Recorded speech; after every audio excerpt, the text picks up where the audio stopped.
Welcome everyone to my channel, that is Fast and Easy Maths, which is dedicated to give you tips and tricks related to mathematics.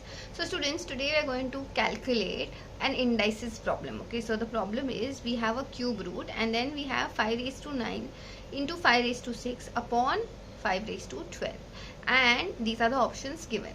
So what do we do in this case is that first we'll keep the cube root as it is, and we know that when the bases are same and the indices are different, okay, so basically a raised to m into a raised to n is nothing but what? A raised to m plus n, correct? So 5 raised to 9 into 5 raised to 6 is nothing but what? 5 raised to 9 plus 6. So I can write this as nothing but 5 raised to 15 upon 5 raised to 12. Okay, now I'll again keep the cube root as it is.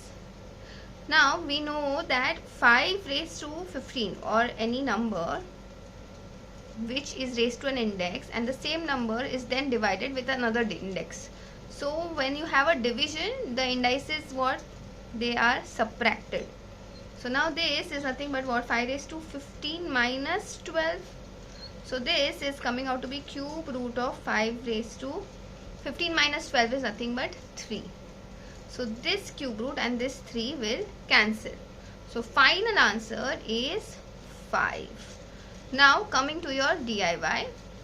But before going ahead, I would like to remind all of you all that if you like the way I am explaining, then please go ahead and hit the like button, because that gives me tremendous amount of encouragement in doing these kind of videos.